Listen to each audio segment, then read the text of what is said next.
Having a bad day? Yep, join the rest of the club. Oh, it's been a club I've been trying to leave for the last 5 years of my life. Things just keep going up and down, and when you finally think you have things under control, good old bad lady luck strikes again. Today has been an extraordinarily bad day, and the day is barely halfway through. By the time of this recording, it's only 12:51, and for the last, let's see here, 6 hours, I've just been nothing but running around, more like sitting around and waiting for things to be taken care of. I'll explain that in a second. But before I do begin into today's little narrative, I want you all to know that we all have bad days. You're definitely not alone, and some people have extraordinarily bad days, like I'm about to describe you right now. And just know there's always a way out, and there's always a way forward. All right, so let's begin, huh? So my schedule for the day was I was gonna get up early at 6 o'clock, well 5:30, and get ready to do door dashing. Door dashing is something I do on the side to make extra cash, because in today's economy, just working one or two jobs is not really enough, especially when you have student loans to pay off and other repairs. Jeez. Just thinking about it now is giving me a bit of a headache. But I'm not gonna go too deep detail right now. So let's start with the day. I wake up around 5:30, get up, get dressed, brush my teeth, comb my hair a little bit. Not sure why I bother, because the wind is going to mess it up. And went in my car for a delivery. Someone wanted to give me someone with food to go pick up for the early morning birds, or the people who have to get up in the early morning to go to their fast restaurant, office work, car repair, you name it. Sit there until maybe like 6:13 is when I finally get my first order. And it's not too far, thankfully. It was like right around the corner, Village Inn. Decent place, I recall. Haven't been there in a long time myself, but decent place. So I was like, all right, I'm done there. Get started for this day. Let's get started. Let's get this amazing day started of hard work. Going to make so much money, head home, and get to be so productive, so productive. Anyways, so I start driving. Now, my car has always like this little problem where it seems like it has a hard time picking up a bit of speed when you first start. But when you get past that, it stops. It runs normally after you finally get past that threshold. It seems to work normally. And this is the problem that comes and goes. Sometimes, it will be a bit more of a struggle, and other times my car will start up perfectly normal, like it's almost a brand new car. This morning, however, it was a little on the different side. It was taking a bit more effort to get it going, and I guess that should have been the first sign of what's to come. So I start driving, and I've noticed that I am really having to put pedal to the metal almost to get this car going. Just to get to 40 miles an hour, my car was burning rubber. I could even smell the rubber being burned. So I get to the restaurant, and then to get to the restaurant, you have to go through this uphill entrance. It's not a huge incline. I'm gonna say maybe like 30 degrees upwards, maybe 30 degrees, 30 to 45 degrees. And halfway through, my car couldn't make it. It just stopped. It was struggling. So I was like, oh, okay, something's clearly really wrong with my car now. So I decided I'm just going to maybe back up, and maybe I need a bit more speed. I backed up, tried to do that. Nope. It's like the front wheels refused to move now. It was only the back wheels that were moving. So my car was not going forward anymore. So that was a huge problem. I was now and almost taking up two lanes in the roadway Thankfully, I wasn't directly in the middle of the road, but I was blocking two ways of an entrance and kind of poking out a bit. Grant, it was not the most safest location, but again, you would also have to be not paying attention and go out of your way to hit me. So I, called my insurance like, hey, I need roadside assistance. Something's wrong with my car. It's not moving. And they said they'll send someone out. And I figured since I'm in the middle of the road, just a bit more offwards, they will send someone relatively very soon. Maybe someone from the 24 hours or something. I don't know. It's just something that was really close. The closest one that was going to get to me is going to take about 90 minutes. 90 minutes of sitting there in my car, wasting the entirety of the morning. Now, I did have this good Samaritan come by to my window, and he knocked on and gave me a bit of a jump scare. He was like offering to help push my car up, and I just didn't really want to bother him. I imagine he's somewhere to be, and I appreciate for his time. I do. I am thankful of that. I decided I didn't get to catch his name, and I don't know if he'll ever hear this, but thanks to that guy who did offer. I did appreciate that. It was just I was a little paranoid, I guess. I don't know. So yeah, I just sat there and waited, and then I saw another car park right behind me. I looked out to see if someone got out. It was someone with a badge. And I was thinking to myself, like, oh no, am I in trouble? Am I in trouble? So the officer comes talking, and he was very polite. He asked, is everything okay? And I said, well, I'm okay, but my car, however, is not going forward. It's staying put. Even if I was put in neutral, it refuses to go forward. However, it can go backwards. It's just the reason why I didn't go backwards because, I have oncoming traffic. I don't want to back up into anybody. So, what the officer did is that he blocked out some of the lanes and let me back up and get up a ramp into a parking lot where I can then there wait for a tow truck. And I waited and waited and waited and waited and waited and waited. It was agony. Just waiting was agony because so much of the day was going by already. I had so much planned for the day, and none of it was getting done. I wasn't making money. I was wasting my mortgage just in my car, which I was becoming a lot more groggy and tired, and and I was also getting a bit hungry too. I did my best to keep myself calm down. Doing some breathing exercises does help keep one's minds calm. Granted, I did feel a little tense still, and my back was hurting, but it wasn't the worst thing in the world. It's just the waiting was a bit, it was starting to get to me. Eventually, the guy showed up. Apparently, the GPS made him go to a different street instead of the one that was on for some reason. Yeah, so that was really, really annoying. And he was a nice guy. I could tell he was trying to, cheer me up a bit. Like, oh man, bummer, partner. Your car's broken down, but maybe it's just the fuel. Maybe it just needs more transmission fuel. It could be just dried up in there.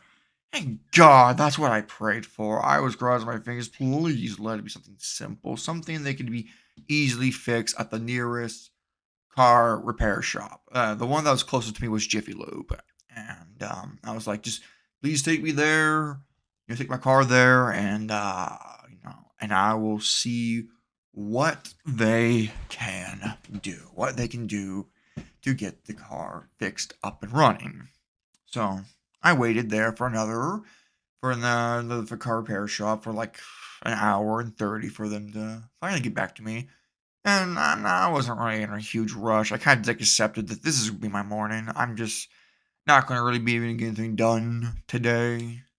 So I was just, all right, just going to sit here, look on my phone, text my girl, and yeah, just call it there and just wait for the report. So he did. He did. He finally got back. And I was crossing my fingers. Please tell me it's just the fuel. Well, the problem did have to do with the transmission, but it wasn't the fuel. It was broken.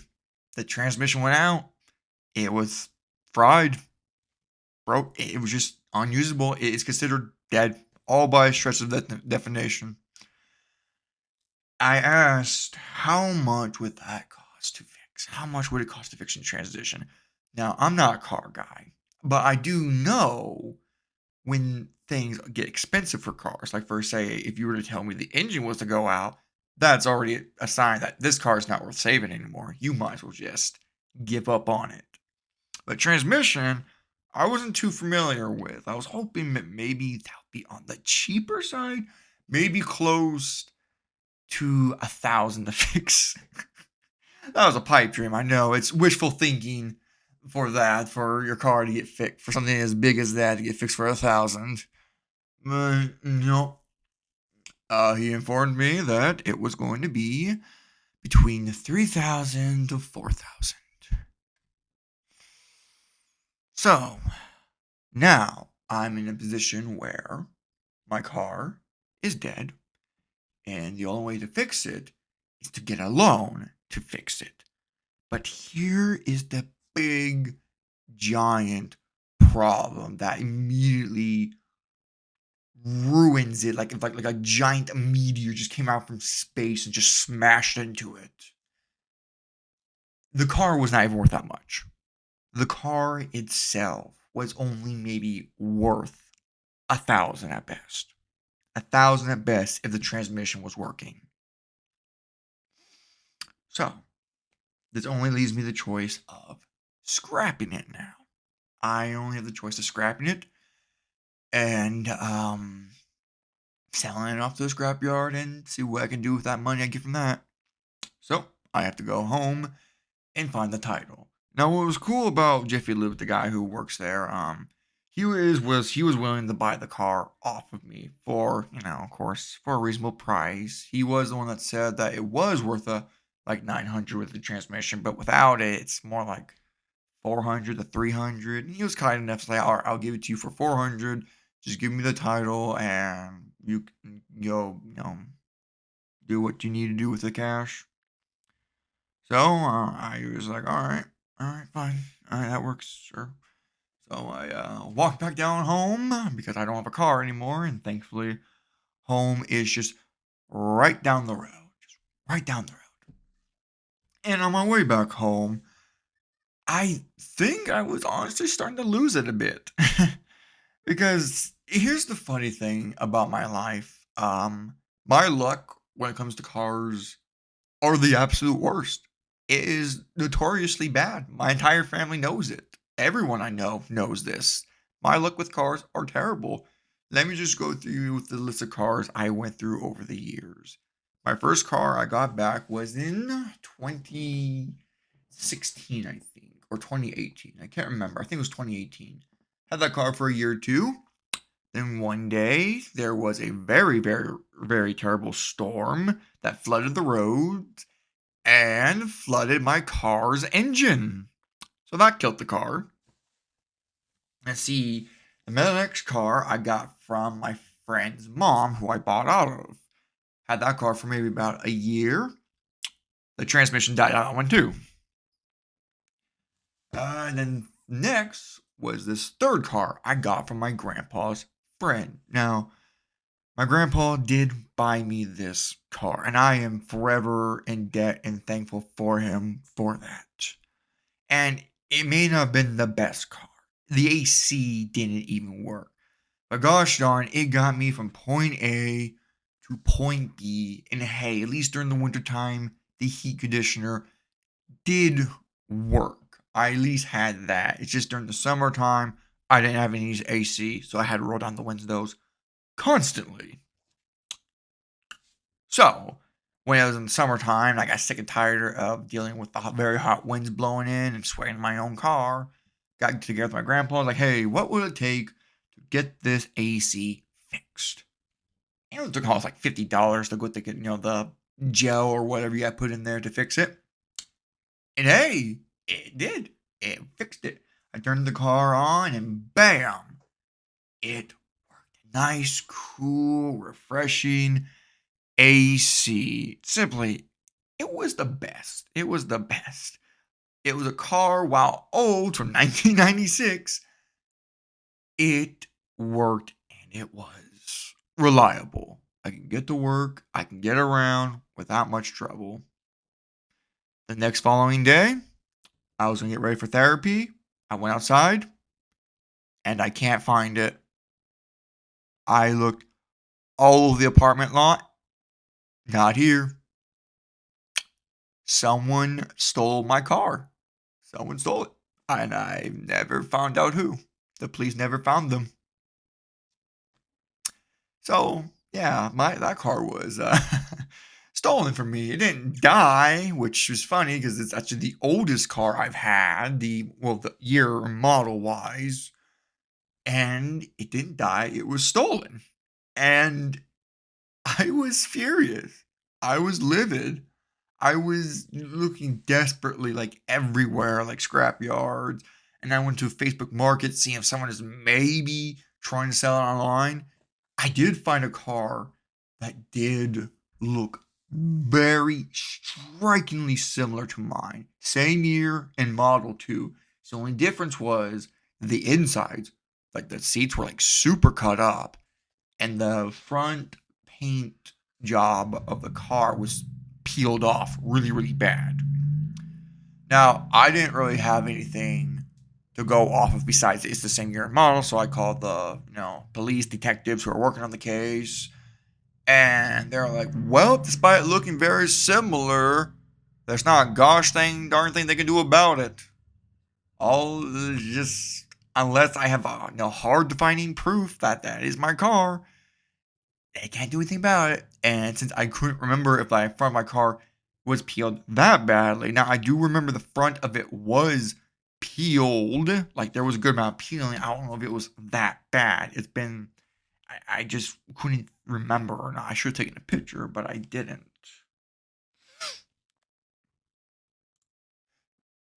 So, yeah, that one, it was, and when, so yeah, overall story of that one, it's gone.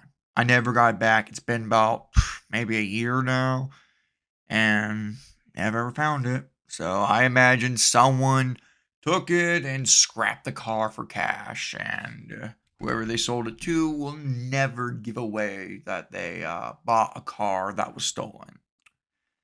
So now we catch up today, where my car, again, I think, this is my fourth car, dies on me.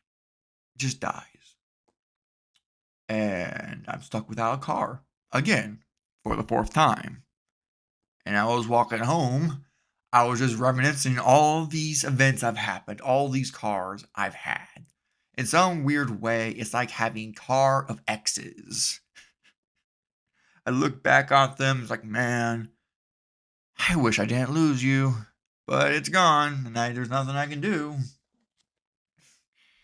So, yeah, so while I was going home, I found myself laughing maniacally, and I think some people were looking at me on my walking back, because I was not making a secret. I was kind of talking to myself, and I was laughing.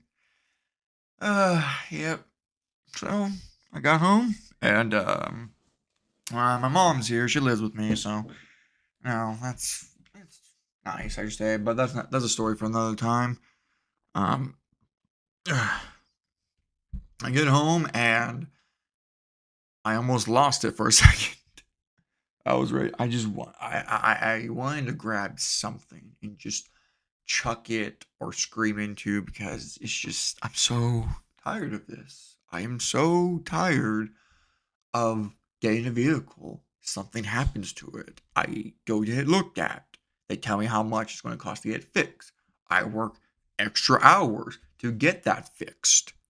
And then it works for maybe 5 more months, maybe 6, a year if I'm lucky. And something happens again. I get it fixed. Cost more hundreds of dollars to do so. Get into debt. And then I finally got done paying the last loan, I got done fixing this gosh forsaken car, and it dies again. It has a problem that I can't afford, nor can it be really fixed. It has to be replaced. I'm in a firm belief that I am not allowed to have cars. It's just not meant to be. I maybe should just ride a scooter or a bike somewhere wherever I go. I mean, everything I need is close by anyways. I can just ride my bike. Plus, it'd be great exercise. And on the upside, I can save money on car insurance. Because I'm not going to have a car for a while.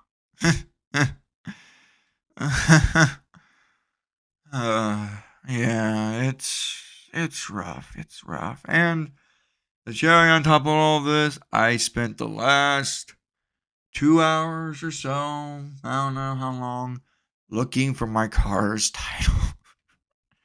I could have sworn I left it in a yellow folder, and my importance bag, well, not importance bag, but my giant folder container, essentially almost like a file cabinet portable, and it was not there. I couldn't find my car's title, so I didn't have the means to scrap my car because I don't have the title.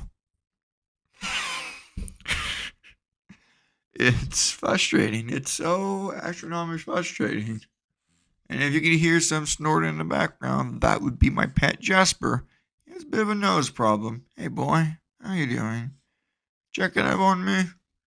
Yeah. I've kind of lost it a little bit. But there's only like one saving grace so far is the guy who, the car repair guy from Jeep Lube said he'll take off my hands for 100 less and he'll take care of the title. Which is fine.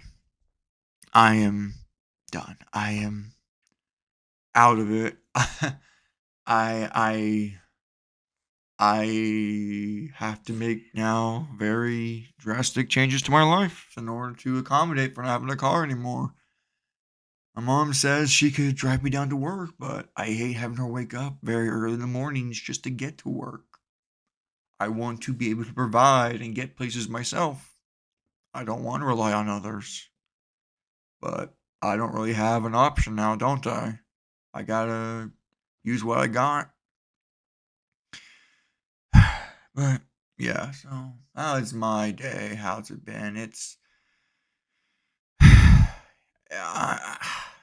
I'll crawl back up eventually. I will. It's just going to take some time. I wouldn't consider this to be rock bottom. Not yet, but I will get back up there. I'm not ready to call it quits. I just need to readjust and form a new plan. The only upside is that within a couple days, I will be flying down to see my very loving girlfriend very, very soon. And that is the highlight of this year, and I'm very much looking forward to spending time with her. My plan is to get an electric bike and just ride around that and find a new job that's very close by, and I don't know, look for a new, maybe look into sales job because I'm pretty dang good at that at least. But yeah, that's my woes of today, and I'm just so exhausted. And I imagine a lot of you are probably going through similar things as well, or going through it right now. And hey, like I said, you're not the only one having these extremely unlucky days where it feels like the universe is using you as toilet paper. The best thing you can do for yourself is just breathe in, breathe out, maybe go for a nice walk, talk to friends, hang out with family, or pet your little furry buddies, where I'm kind of doing right now. So yeah, thanks for listening to my woes. That's all I gotta say. I'll catch you next time. See ya.